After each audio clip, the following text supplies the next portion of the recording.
ఈ నెల 7న సమ్మె. హైదరాబాద్ లో ఆర్టీసీ జేఏసీ నిరసన ర్యాలీ. చర్చలకు పిలవలేదంటూ జేఏసీ ఆగ్రహం.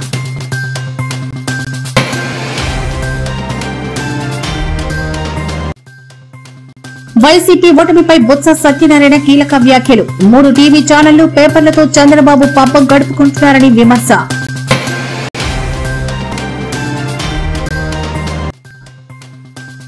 తెలంగాణలో 2 లక్షల కోట్ల హైవే పనులకు నేడు శంకుస్థాపన చేసిన కేంద్ర మంత్రి నితిన్ గడ్కరీ. తెలంగాణ రూపురేఖలు మార్చేస్తామని వెల్లడి.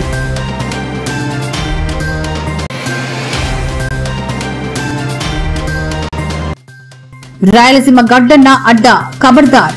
వైసీపీకి బాలకృష్ణ మాస్ వార్నింగ్. టీడీపీ కార్యకర్తల జోలికొస్తే సహించేది లేదని బాలయ్య హెచ్చరిక.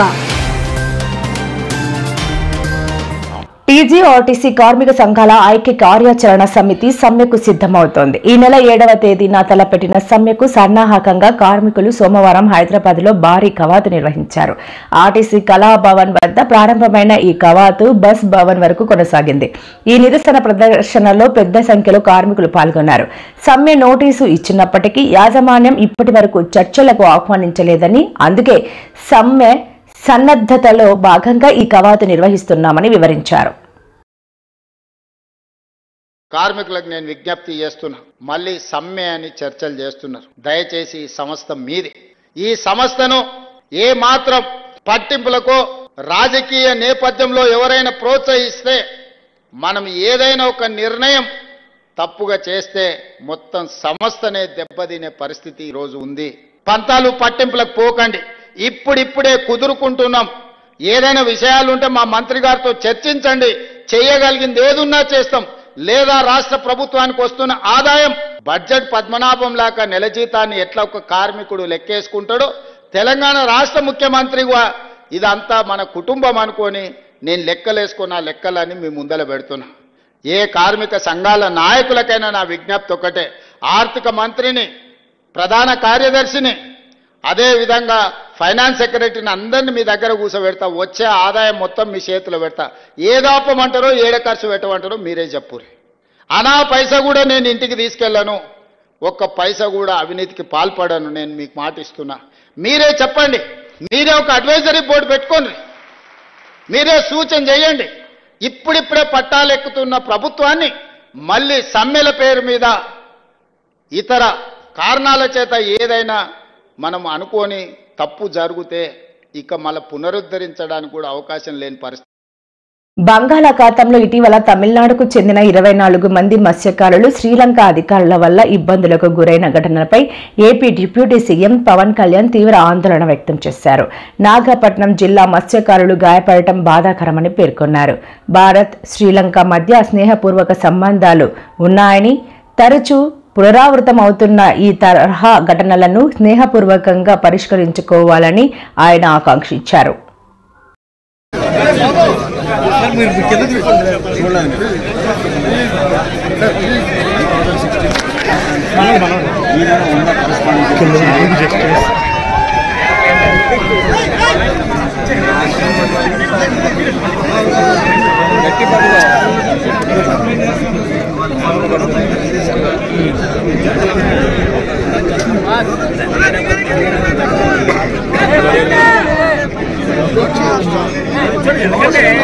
Very strong, strict instructions.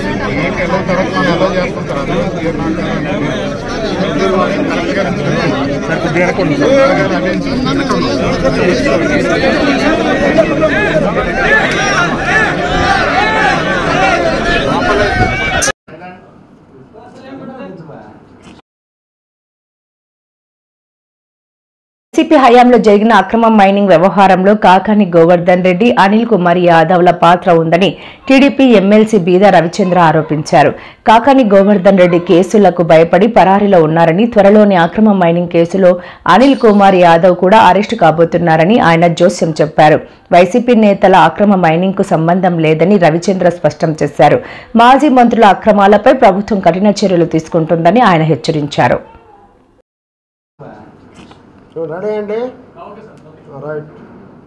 అందరికీ నమస్కారం. మాజీ మంత్రి అనిల్ కుమార్ గారు మీడియా సమావేశం ఏర్పాటు చేసి కాకాని గోవర్ధన్ రెడ్డి గారిని అక్రమ కేసులు పెట్టి కూటమి ప్రభుత్వం వేధిస్తుందని, కూటమి ప్రభుత్వం పెట్టే అక్రమ కేసులకి మేమెవరం భయపడబోమని, కూటమి ప్రభుత్వ అరాచకాలు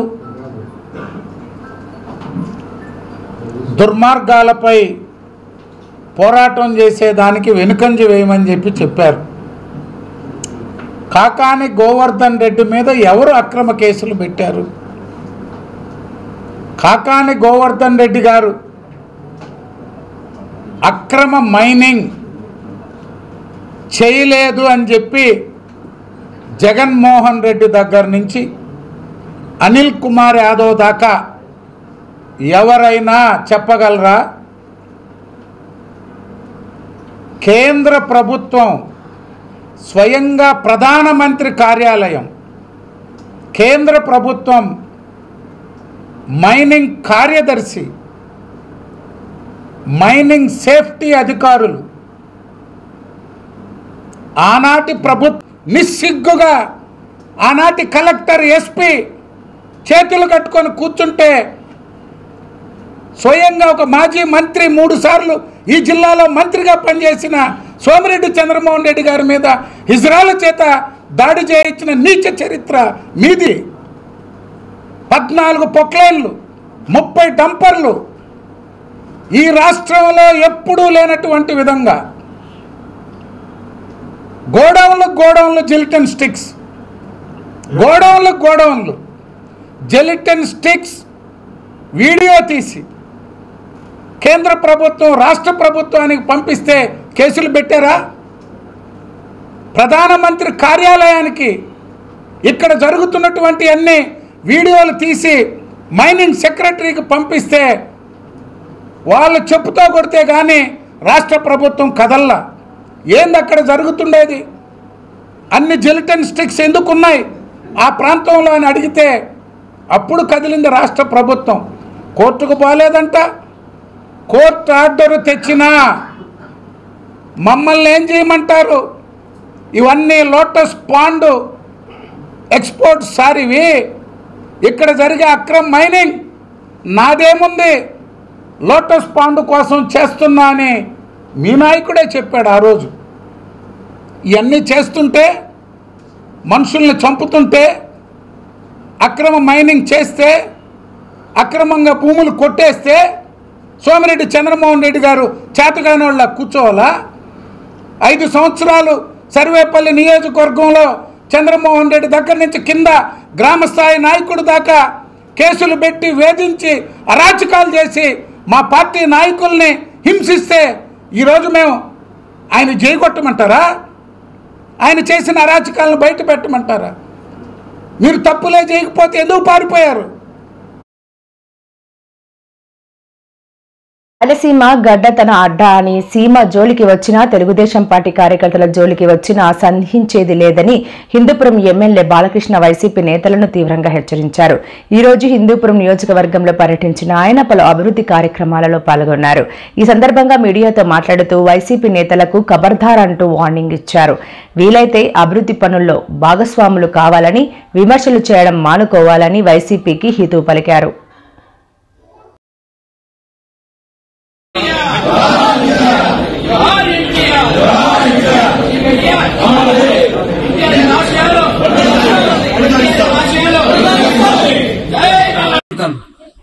కానీ ఒక్కటి ఖబర్దార్, కార్యకర్తలు జోలికి కానీ మా పనుల జోలికి కానీ ఎవరన్నా తక్కువ అంచనా వేస్తే సహించేది లేదు.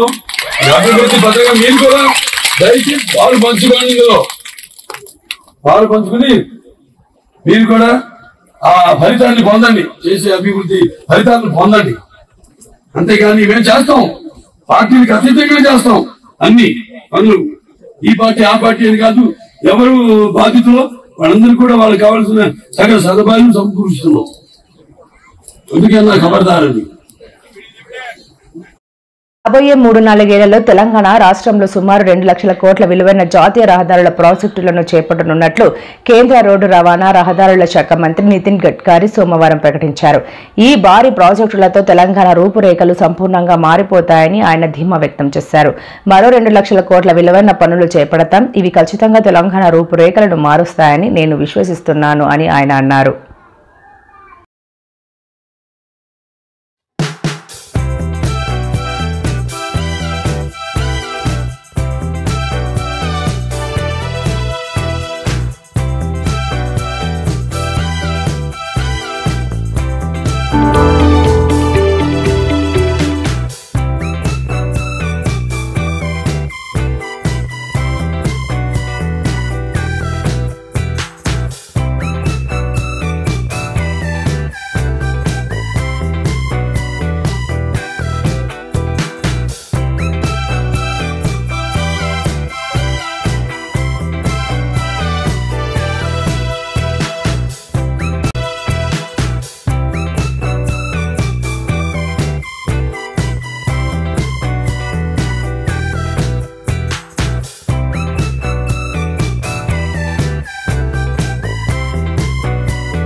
बहुत जन्मदीय नेता है।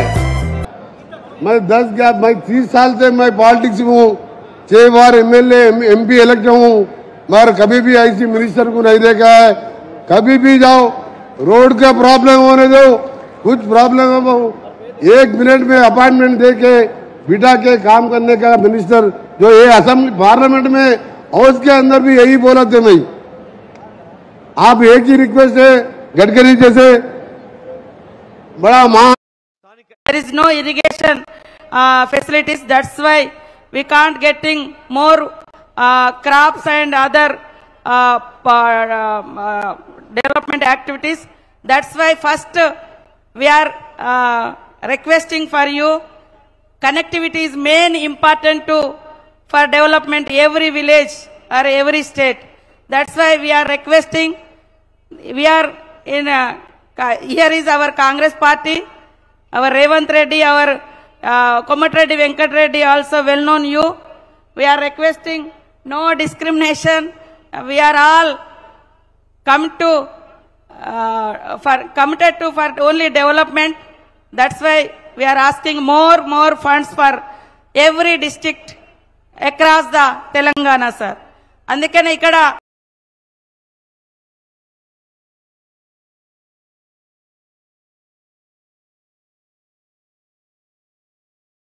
గత ఎన్నికల్లో వైసీపీ ఓటమిపై ఆ పార్టీ సీనియర్ నేత బొత్స సత్యనారాయణ కీలక వ్యాఖ్యలు చేశారు. కర్ణుడి చావుకు 100 కారణాలు ఉన్నట్టుగా వైసీపీ ఓటమికి అనేక కారణాలు ఉన్నాయని చెప్పారు. అనకాపల్లి జిల్లాలో ఈ రోజు వైసీపీ విస్తృత స్థాయి సమావేశం జరిగింది. ఈ సమావేశానికి బొత్స, గుడివాడ అమర్నాథ్, ధర్మశ్రీ, బూడి ముత్యాల నాయుడు, కన్నాబాబు, వరుదు కళ్యాణి, శోభా హైమావతి, బొడ్డేడ ప్రసాద్ తదితరులు హాజరయ్యారు.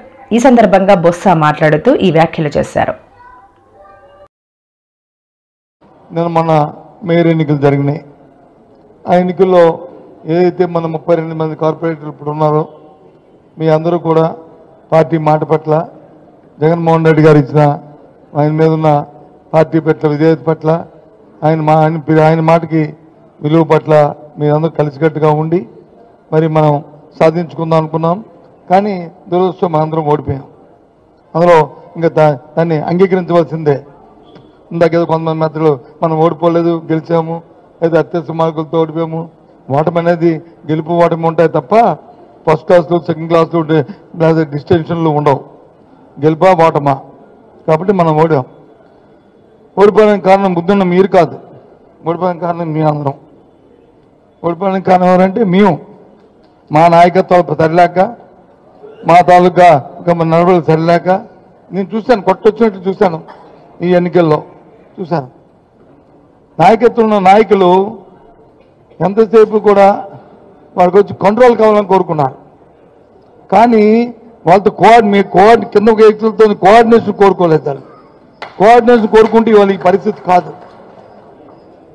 నేను కార్పొరేటరు లేదు ఒక పార్టీ ప్రెసిడెంట్, లేదు ఒక నాయకుడు, ఆ నాయకుడికి పోతున్న గౌరవాన్ని ఆ నాయకుడితో మనం కోఆర్డినేట్ చేసుకోవడంతో అది అక్కడ మిస్ అయింది ఇక్కడ కార్యక్రమాన్ని. అందుకు ఇవాళ ఈ పరిస్థితి వచ్చినా సరే గెలుపుకోవడంలో అనేవి రాజకీయాలను సహజం. మన సాధారణ ఎన్నికలు జరిగినప్పుడు 175లో 11 మంది గెలిచాం, 100 మంది. ఎన్నో కారణాలు, ఎన్నో సంక్షేమానికి 270 కోట్లు ఇచ్చినప్పుడు, 2,70,000 కోట్లు ఇచ్చినప్పటికి కూడా, ఎన్నో మంచి పనులు చేసినప్పటికి కూడా ఎక్కడో ఏదో ఇంకా ప్రజలు ఆశించిన దానికి మనం అందుకోలేకపోయాం. కాబట్టి ఆ రోజు అది వచ్చింది. సరే, ఇప్పుడైనా గమ్ముడిపోయింది లేదు. ఇది ఒక గుణపాఠంగా పార్టీ పైన నేతల పైన సోషల్ మీడియా వేదికగా జరుగుతున్న తప్పుడు ప్రచారంపై అంబటి రాంబాబు పోలీసులకు ఫిర్యాదు చేశారు. వైసీపీకి వ్యతిరేకంగా అసత్యాలు ప్రచారం చేస్తున్న వారిపై చట్టపరమైన చర్యలు తీసుకోవాలని డిమాండ్ చేశారు. పోలీసులు తమ ఫిర్యాదులపై స్పందించని పక్షంలో న్యాయస్థానాలను ఆశ్రయించక తప్పదని హెచ్చరించారు. ఆ కేసును తానే వాదిస్తానని అన్నారు. గుంటూరులోని పట్టాభిపురం పోలీస్ స్టేషన్లో ఫిర్యాదు సమర్పించిన అనంతరం ఆయన మీడియాతో మాట్లాడారు. నేను స్వయంగా వైఎస్ఆర్ కాంగ్రెస్ పార్టీ నాయకులతో పాటు కలిసి వచ్చి 2 కంప్లైంట్స్ని ఈ పట్టాపురం పోలీస్ స్టేషన్లో ఇవ్వటం జరిగింది. ఇది ప్రధానంగా సోషల్ మీడియాలో వైఎస్ఆర్ కాంగ్రెస్ పార్టీకి చెందినటువంటి నాయకుల్ని తీవ్ర అసభ్య పదజాలంతో, లోకేష్ గారి ప్రోద్బలంతో పోస్టులు, వీడియోలు పెట్టి మా గౌరవ ప్రతిష్టలకు భంగం కలిగే విధంగాను, సంఘంలో పార్టీలు మధ్యన చిచ్చు పెట్టే విధంగాను గత కొంతకాలంగా ఐటీడీపీ ఆధ్వర్యంలో జరుగుతున్నటువంటి సోషల్ మీడియాలో అరాచకాన్ని అడ్డుకునేందుకు ఒక ఉద్యమ రూపంలో వైఎస్ఆర్ కాంగ్రెస్ పార్టీ తరఫున మేము పనిచేస్తున్నామని ఈ సందర్భంగా చెప్పదలుచుకున్నాను. ముఖ్యంగా గతంలో 5 కంప్లైంట్స్ పోయిన సంవత్సరం నవంబర్ మాసంలో ఇవ్వటం జరిగింది. 5 కంప్లైంట్స్ కూడా పోలీసు వారు రిజిస్టర్ చేయలేదు. చేయకపోతే హైకోర్టుని ఆశ్రయించడం జరిగింది. హైకోర్టులో 4 కేసులు రిజిస్టర్ చేశారు. ఇంకో కేసు రిజిస్టర్ చేయలేదు. అది కూడా ఇంకా హైకోర్టులో పెండింగ్లో ఉంది. ఇదిలా ఉంటే సీమరాజు అనే ఒక వ్యక్తి, ఆయన ఒక వీడియోలు చేసి తన ఐడిలో వైఎస్ఆర్ కాంగ్రెస్ పార్టీని, జగన్మోహన్ రెడ్డి గారిని, వైఎస్ఆర్ కాంగ్రెస్ పార్టీ నాయకుల్ని, నన్ను అనేక రకాలుగా దుర్భాషలాడి విద్వేషాలు రెచ్చగొడుతూ అనేక పోస్టింగ్లు, అనేక వీడియోలు చేస్తున్నటువంటి విషయం చాలామందికి తెలుసు. దీని వెనుకాల టీడీపీ ఉండి నడుపుతా ఉంది. పైగా ఆయన ఆ సీమరాజు అనే ఆయన పేరు వేరే చంద్రకాంత్ చౌదరిట. ఆయన మెల్లో వైఎస్ఆర్సీపీ జెండా కండువా కప్పుకుంటాడు. వైఎస్ఆర్సీపీ అంతర్జాతీయ జనరల్ సెక్రటరీ అని చెప్పి మోసం చేసి, చీట్ చేసి ప్రజలను నమ్మించేందుకు ప్రయత్నం చేస్తూ ఉన్నాడు. ఆయన మీద గతంలో కూడా నేను ఇదే పోలీస్ స్టేషన్లో కంప్లైంట్ ఇచ్చాను. But police has not taken any action. Case కూడా రిజిస్టర్ చేయలేదు. ఇవాళ నేను ఒక కంప్లైంట్ వారికి ఇచ్చి, ఆ సీమరాజు అనే వ్యక్తి మీద కంప్లైంట్ డీటెయిల్స్గా ఇచ్చి నేను రసీదు కూడా తీసుకున్నాను. ఎందుకు రసీదు తీసుకున్నానంటే, పోలీసు వారు రిజిస్టర్ చేయరని, చేయకపోతే న్యాయస్థానాలను ఆశ్రయించవలసిన అవసరం ఉంటుందని రసీదు తీసుకున్నాను. రసీదు ఇవ్వటం అనేది మరి డ్యూటీ. ఏదైనా ఒక కంప్లైంట్ పోలీస్ స్టేషన్లో ఇస్తే రసీదు ఇవ్వాలి, నాకే కాదు ఎవరికైనా, కేసు రిజిస్టర్ చేసి విచారణ జరపాలి. కానీ మేము ఇచ్చినటువంటి కంప్లైంట్స్కి అలాంటి ఆదరణ పోలీసు వారి దగ్గర రావడం లేవు. కాబట్టి న్యాయస్థానాల్ని ఆశ్రయించవలసిందిగా మేము అనుకున్నాం. ఆ రకంగా న్యాయస్థానాల్ని ఆశ్రయించేటటువంటి కార్యక్రమం కూడా చేస్తూ ఉన్నాం. అది ఒక కంప్లైంట్. రెండవ కంప్లైంట్ కిరాక్ ఆర్పి అట, అతను కూడా నా మీద చేస్తున్నాడు, గౌరవ మాజీ ముఖ్యమంత్రి గారి మీద చేస్తున్నారు, రోజా గారి మీద, వైఎస్ఆర్ కాంగ్రెస్ పార్టీ కార్యకర్తల మీద, ఇటువంటి మరెన్నో వీడియోల కోసం మా ఛానల్ ని సబ్స్క్రైబ్ చేసుకోండి. పక్కనే ఉన్న బెల్ ఐకాన్ ని క్లిక్ చేసి యాక్టివేట్ చేసుకోండి.